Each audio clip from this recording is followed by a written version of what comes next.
What's going on, everybody? Welcome back to another video. Hope you're doing well, feeling great, and enjoying freedom. It's a great day to have a great day.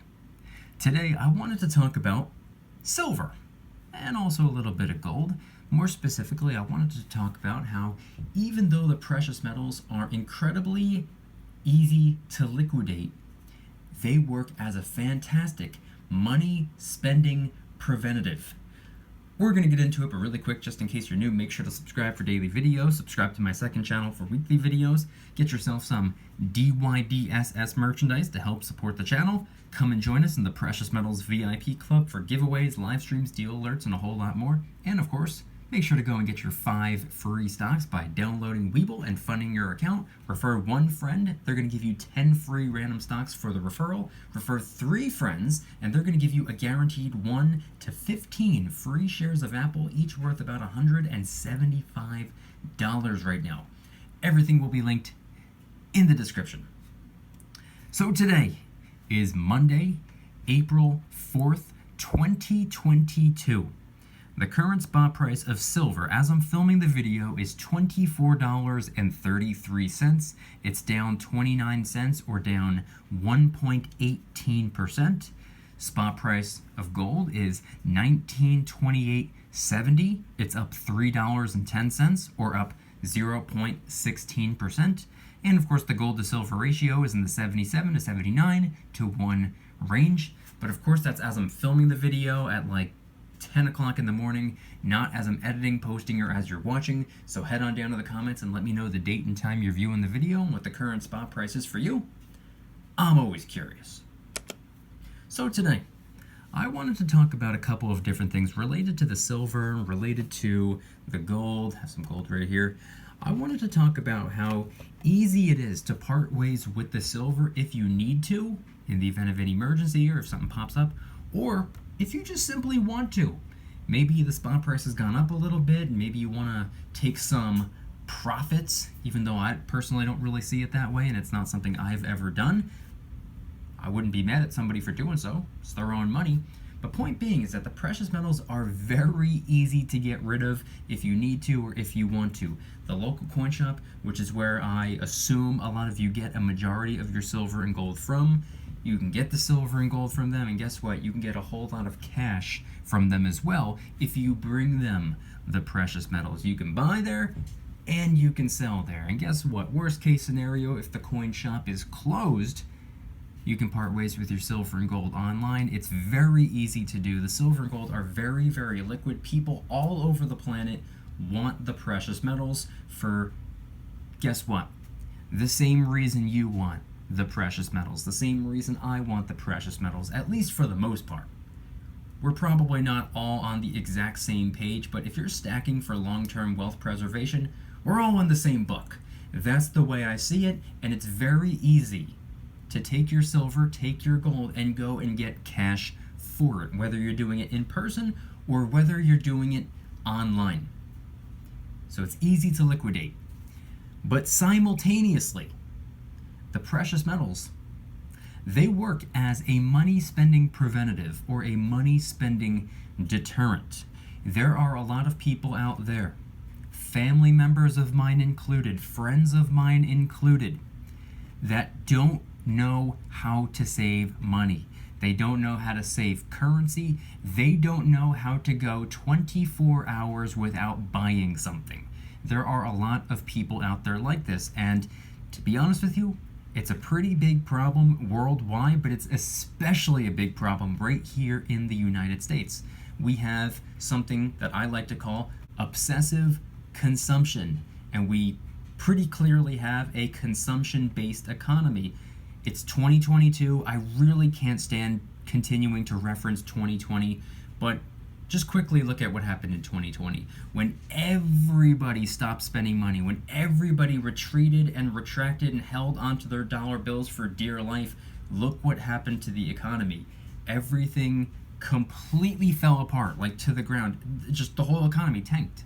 We have a consumption-based economy. People need to be consuming, which is why consumption is taught, recommended, advertised. We're instructed to go and buy a whole bunch of stuff. It's the only way to keep the economy afloat. But here's the thing. That's not necessarily the way people look at it. I don't think people look at it really from any perspective. I think people just have this shopaholic mentality. People cannot save money, and it's a pretty big problem. Silver and gold is something that I have personally noticed to be, I don't know if I want to say a solution to the problem, but arguably the closest thing we have to a solution to the problem. And I'll explain what I mean by that. But unfortunately, I don't have a story from personal experience. I can't share a success story when it comes to this because I am, to be honest with you, and this might sound a little bit ridiculous, I'm pretty much the only person that I know that didn't have a spending problem. I grew up, my family had a spending problem. I got a little bit older and I realized friends, people that I went to school with, they had a spending problem. Then I got a little bit older and I looked at the government, and the government has a spending problem. Everyone around me, everyone around most of us probably, has a spending problem. I can talk about friends, I can talk about family, I can talk about some of the comments that I've received over the years. If I had to guess, I would somewhere in the triple digits, hundreds of comments over the years from all different people telling me that they can't save. It just doesn't work for them. It just doesn't compute. They can't go an extended period of time with cash in their hand or in their pocket or in their checking account with a debit card without spending it. And they told me that ever since they started stacking the silver and gold, things have changed. They've been able to hold on to their money. They can go and get the silver and gold if they want, but for some strange reason, they're not tempted to go and take the silver and gold and get some cash for it just so they can spend the cash. Which is why I like to refer to silver and gold as a money spending deterrent or a money spending preventative. Now we're going to get back into the silver and the gold momentarily, but I wanted to talk very quickly about a certain family member of mine. And this family member of mine, I'm pretty sure everybody's family has this family member as part of the family. Someone that just recklessly burns through cash because I deserve it. I deserve to treat myself. I deserve to buy this. I deserve to get that. I deserve to have this.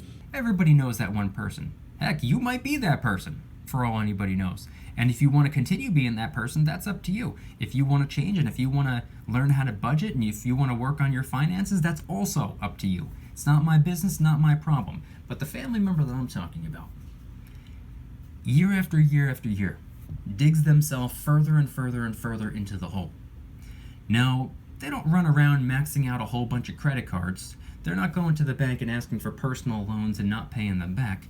But they can't spend to save their life. In fact, I have personally witnessed this family member find a $5 bill on the ground. Not even a couple of hours had gone by, they had already spent the $5. How do you figure out a way to spend $5 when you weren't even going shopping in the first place? There was no purchasing involved in the day. You weren't buying anything, you weren't doing anything, you weren't paying for anything, and all of a sudden that $5 is now gone. This person doesn't know how to hold on to a $5 bill. They couldn't even wait until they found another $5 bill, and then you could have bought something worth $10. No, they found a $5 bill on the ground, and their first instinct and compulsion, I guess you can say, was to go and figure out a way to spend the $5. What can I buy for $5? They didn't hold on to it. They didn't use it to go and get a little bit of silver and gold. They didn't invest it. They didn't even hold on to it. They didn't save it. They didn't save up for something that is a little bit more expensive. No, they ran right to the store and figured out how to spend that $5. And unfortunately, this is how a lot of people work. Maybe not with a $5 bill, but when it comes to their paycheck, when it comes to the freaking stimulus checks, when it comes to this, when it comes to that, people don't know how to save. They don't know how to budget. They don't know how to invest, and they definitely don't know how to stack. So every great story has a setup, a conflict, and a resolution. I'm pretty sure we knocked out the first two. We know what the setup was. We've been taught at a very young age and all throughout our life that consumption is just the way. The conflict is now we don't know how to save. We don't know how to invest. We don't know how to budget. We don't know how to do anything when it comes to finances. We know how to spend. That's about it. But what's the resolution? There are a couple of different ways you can go. There are a lot of different ways you can go. There are a lot of different ways you can learn, and there are a lot of different ways you can teach, which is why I always try to have an open mind, and I try to listen to what people have to say, really only if they're coming to me from like an objective point of view. I'm not going to listen to one of those like crazy people, but I like to have the mentality where I'm willing to teach those who are willing to learn, and I'm willing to learn from those who are willing to teach. And I like to think that my way of presenting is in a pretty rational and objective way. Which is why a couple years ago I tried to introduce this particular family member to silver. And you want to know why I did? It wasn't for long-term wealth preservation purposes. It wasn't for capital appreciation purposes. It wasn't for anything like that. I just wanted to see if this family member would be willing to switch one purchase for another. Now, I personally don't see the silver or gold as a purchase. I see it as a conversion, just because you can simply convert it right back if that's what you need to do or want to do. And it's money at the end of the day. I don't think you can really purchase money. I think you can just convert your currency into money. But regardless, we're not going to nitpick over verbiage over here. A lot of people see it as a purchase.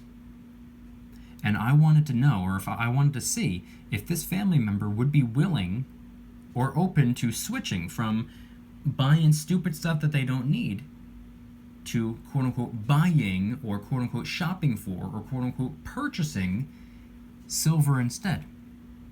Now, the reason I bring this up is because a lot of people, when it comes to this obsessive consumption, I personally believe it's a psychological thing. I think they get some type of satisfaction. They get some type of rise out of just simply buying something. I don't think it even really matters what they buy. I don't think they really care what they buy. Clearly, have you seen some of the stupid stuff that they buy? It's very clear that they don't care what they're spending their currency on. Which told me that maybe, just maybe, if they don't care what they're spending their currency on, maybe they could just spend their currency on the silver. Because psychologically, they'd be getting the same thing. They'd be getting that satisfaction out of buying something, spending currency. But they're spending it on something that, at least in my opinion, is a little bit smarter to be converting your dollars into. And what you're converting your dollars into, these little pieces of metal on screen,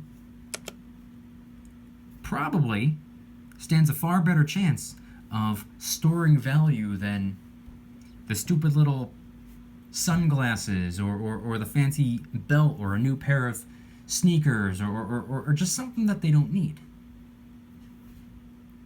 There's lifestyle inflation. Lifestyle inflation doesn't need to be getting a pay raise at work and then all of a sudden upgrading your car, upgrading your apartment, upgrading everything that you... It doesn't have to be that way. Lifestyle inflation could be as simple as finding a $5 bill on the ground. Your currency, your bank account, whatever's in your wallet just was inflated by $5, and you inflated your lifestyle by $5 as well. Lifestyle inflation can be that minuscule. It can be that small. It doesn't need to be a full-on pay raise. It doesn't need to be upgrading your car. It could be just simply running to the store and spending what you found on the ground. Lifestyle inflation gets the better of almost everyone, which is why I like to believe, and I've said this a couple of times in the past, you can give me $1 million today and I'd still go to work and clock in tomorrow. I don't think I would change anything in my life, except for certain things that probably should be upgraded, but I definitely wouldn't inflate my lifestyle. But I'm well aware that that's not how most people think, and I'm well aware that that's not how most people are. So I personally believe that somebody with a spending problem, somebody with a money spending or money wasting problem, if they were to go after some metals instead, or even if they wanted to invest instead, I think they'd be a whole lot better off. And I think even though the precious metals are very, very liquid, you can liquidate in the blink of an eye. You need the cash, you can get the cash very, very quickly. But even though that's the case, a lot of people who use silver and gold as a store of value or as somewhat of a physical at-home savings account or long-term wealth preservation, I've noticed something. Most people don't go and take the precious metals and exchange them for cash just to foolishly spend the cash. Now, some people do sell the silver and gold. Maybe because they just simply need to. Maybe they're going through a rough patch right now. Maybe they lost their job, or maybe this happened, maybe that happened. Maybe some unexpected expense just popped up. Maybe they, I don't know, maybe they broke their window, or they got to replace the roof, or they got to redo part of the kitchen, or maybe they got into a little fender bender and they got to, get some car repairs, or whatever the case may be. Sure, things happen. Life happens. If it came down to it and I had no choice but to part ways with a little bit of my silver in the event of an emergency, then hey, I wouldn't enjoy it, but you got to do what you got to do. And I sleep very well at night knowing that my silver is there for me if I absolutely needed it. Thank God I haven't needed it, but it's nice to know that it's there. It's like a safety net in a lot of ways. Similar to how, some people view just a cash emergency fund, which I obviously recommend as well. But point being is that you can sell the silver. And a lot of people do from time to time. Maybe just because they need to, something popped up, or maybe it's just because they want to. Maybe they've been stacking for a couple of years. Maybe the spot price has gone up quite a bit since they got started. And maybe they want to cash out and exchange all of their silver and gold for enough cash to put money down on a house or a rental property or whatever, or a big plot of land or whatever. Or maybe they just want to sell a little bit of it. Maybe they just want to take some profits. Maybe they want to sell just like 20% of the stack and just take some currency and put it elsewhere and then continue to stack the precious metals a little bit at a time. Regardless, everybody's stacking in a different way. Everybody's stacking for different reasons. But the point I'm trying to get across is that you can sell if you want to. You can sell if you need to. But most people, and correct me if I'm wrong, if you're watching this video right now and I'm incorrect, let me know. If you stack the silver and gold, and then you take the silver and gold and exchange it back for cash just so you can foolishly spend it on nonsense that you don't need, let me know. If I'm wrong, I'm wrong. And like I said before, I've gotten hundreds of comments over the years. I mean, I've gotten probably hundreds of thousands of comments altogether, but when it comes to people telling me that stacking silver and gold has helped them stop wasting currency on things that they don't need, hundreds of those comments. I have not received a single one from a person telling me that they're stacking silver and gold and they sold their silver and gold just to buy some piece of crap that serves them no purpose and provides no value in their life. I haven't heard a single person tell me that. So again, if I'm wrong, I'm wrong. Let me know. But that's why I tried to introduce it to a family member of mine. And I've also talked about silver and gold to a couple friends as well. Now, I talked to these people about the silver and gold several years ago. I have not tried to introduce precious metals to anybody in a couple of years, just because I kind of realize it's probably a smarter idea to keep my mouth shut. I probably shouldn't tell really anybody at all unless they really need to know for whatever reason that I'm stacking, just simply because it's not really anybody's business. Not because I'm paranoid and I think because they're going to break into my house and try to steal it. No, it's just not their business. It's not their business what I have in the safe, the same way it's not their business what I have in my bank account. I don't walk around tapping people on the shoulder and be like, hey, I got X amount of dollars in my checking account and you should too. I don't tell people that. So why should I say, hey, I got this much silver in the safe and that's what you should have to? No, I don't tell people that. Again, not because I'm paranoid thinking somebody's going to try to rob me, but just simply because it's not their business. That's my financial business, not theirs, so there's no reason for them to know. But a couple years ago, I did try to introduce it to a few people. I tried to introduce it to this particular family member, and funny enough, I didn't even try to introduce them to silver. I tried to introduce them to gold. And it wasn't because I thought gold was better than silver or anything like that. It wasn't anything like that. Silver was always my precious metal of choice, and it still is. The reason I tried to recommend gold to them was because I knew that they didn't really have all that much space with their living situation. It's not like they had this nice big giant house with multiple rooms. Like, no, a very, very, very small, compact living situation. So I figured gold might actually make more sense for this person, for this family member. And I explained to them back then that they can go and get a little 10th ounce gold coin for, at the time, like $170. Premium included, by the way. This is when the spot price of gold was like $1,200, $1,300, $1,400, something like that. It was somewhere within that range. I don't remember exactly what the spot price was. I don't even remember exactly when this conversation took place, but it was definitely pre-2020. It was definitely 2018 or 19 or something like that. And I just thought, I was like, well, it doesn't really take up any room at all. They can even save up for a quarter of an ounce of gold, or half an ounce of gold, or a full troy ounce of gold, a 1 ounce gold coin, or a bar or something like that. And at the time, it would have ran them what? Premium included, $1,500, $1,600, $1,700. Doesn't take up any room. Want to know why? Because that's just one coin. For the same amount of silver, or the same amount of dollars into silver, would be quite a bit more. Not that it would take up all that much space, but if they wanted to continue stacking, if they wanted to keep adding to how much of the precious metals they own, how much is in their possession, it would weigh quite a bit, and it would get stacked up pretty high. So I thought that the gold would make a little bit more sense for this particular family member. Doesn't take up any room, pretty much no room at all. You can hide it very easily. You can put it quite literally anywhere. And I just thought it would make sense. But it seemed as though what I was explaining went in one ear and out the other, which seems to happen any time that I talk to this family member about money. This is a family member that, and by the way, I don't mean to, talk ill of my family. I don't mean to badmouth or ridicule or anything about, any family member of mine. I'm just explaining a story. I've also tried to help this family member out when it comes to, rebuilding their credit. I've tried to help out this family member when it comes to investing. They just do not see eye to eye, and I don't know if it's, I don't know what it is, but, based on the conversations that we had, it seemed as though that they were, going out of their way to disagree with me. So I took the hint, and I said, okay, you know what?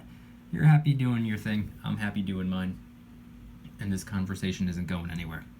So I'm pretty sure that conversation came to an abrupt halt in probably 2018, and I haven't brought it up since. That particular family member, probably not the best example, but there are a lot of people out there who do want to change their ways. There are a lot of people out there who are currently, present day, today, right now, as I'm recording this video, or as you're watching this video, there are people right now in the process of changing their ways, in the process of improving their financial well-being right now. And a lot of those people are utilizing the precious metals as a way of doing so. They're utilizing the precious metals as a tool, or as a money-spending preventative, or a money-spending deterrent. Like I said, every great story has a setup, a conflict, and a resolution. A lot of people right now have surpassed the setup phase. They've surpassed the conflict phase. And a lot of people right now are either in the resolution phase or somewhere between conflict and resolution, where they're still learning, they're still getting the hang of things, or maybe they just started stacking, or they just started investing, or they just started breaking down their finances and budgeting and whatnot, and raising their financial IQ, which is what I like to say. So basically, long story short, is that's one of my favorite things about the silver and the gold. The fact that I can sell every single piece of it today if I wanted to, or if I needed to. I could part ways with the entire stack and use all that cash for an emergency that popped up, or to propel myself in a different direction and go on to the next asset class if that's what I wanted to do. Now, I don't plan on doing that. I'm just saying it's nice to know that I'm able to cash out in a moment's notice if I really needed to, or if I just simply wanted to. But even though the precious metals are incredibly liquid, even though the precious metals are very easy to part ways with, they work as a money spending or a currency spending preventative or deterrent. And the people who have a spending problem that choose to spend, quote unquote spend, their currency on silver, and they stack up the silver. Once again, I could be wrong here, but I haven't heard of a single person parting ways with their silver or gold to go back to their old ways of wasting. Maybe they'll sell the silver and gold to invest, but I've never heard of anybody going out of their way to sell their silver and gold just to take the currency and blow it on something that they don't need. Anyway, though, I want you guys to head on down to the comments and let me know anything and everything related to today's video topic. Do you see stacking the same way I do when it comes to it being a money-spending deterrent? Again, unfortunately, I can't really share a success story because I never had a spending problem, but I know a lot of people out there have. So if you have utilized the precious metals as a way of combating that problem, if you've gone through the setup, the conflict, and now you're in resolution stage, let me know. And if you view it any differently than the way I explained it, maybe you don't see eye to eye with me, maybe you're stacking silver and gold, but maybe it's for a completely different reason, head on down to the comments and let me know. If you guys enjoyed today's video, please hit that like button, subscribe if you're new, subscribe to my second channel, which is my backup channel for weekly videos. Go and get yourself some DYDSS merchandise to help support the channel in the biggest possible way. We got t-shirts, hoodies, stickers, coffee mugs, and a bunch of different designs. A lot of the products are raising some funds and awareness for different charity organizations, by the way. DYDSS store will be linked in the description. Come and join us in the Precious Metals VIP Club, which is where I do giveaways every single month, live streams multiple times a week, deal alerts on silver and gold almost every single day. You can watch all of my videos early and commercial free. Every Saturday morning I post a brand new adventure vlog, and there are a ton of other perks as well. I guarantee you the value exceeds the cost. VIP Club link in the description. And of course, last but certainly not least, make sure to go and get your 5 free stocks by downloading Webull and funding your account. Normally it's 2 free stocks. Recently they bumped it up to 5 for a limited time, so capitalize on that while you can. If you refer one friend by, I want to say April 18th, I can't remember the date off the top of my head, but if you refer one friend to the app, Webull's going to give you 10 free random stocks for the referral. It's part of their advertising budget. Rather than wasting currency, we just talked a whole lot about wasting currency, rather than wasting currency on billboards and TV commercials that nobody pays attention to, they reward their users for helping them build their app with them. And of course, if you refer 3 friends by the end of the month, Webull's going to give you a spin on the Webull wheel, which guarantees you at least 1 free share of Apple worth about $175 right now, with the chance of winning all the way up to 15 free shares of Apple, each worth about $175 right now. That's over $2,600 worth of free Apple stock potentially. Webull link in the description. Time is running out. And I want you guys to head on down to the comments and let me know once again, what are your thoughts on everything shared in today's video? Like I said, unfortunately I never had a currency spending problem. Actually, I could say fortunately I never had a currency spending problem. But unfortunately I don't have a personal success story to share when it comes to having a problem and solving the problem. But if you used to be somebody that just could not hold on to a $5 bill without figuring out a way to spend it, figuring out a way to waste it, has the silver and gold helped you stop wasting currency? Has the precious metals worked as a tool? Has it been utilized as a tool or a money spending deterrent, a currency spending preventative? Head on down to the comments and let me know anything and everything related to today's video topic. Thank you guys so much for watching. See you tomorrow. Don't you dare stop smiling. Peace.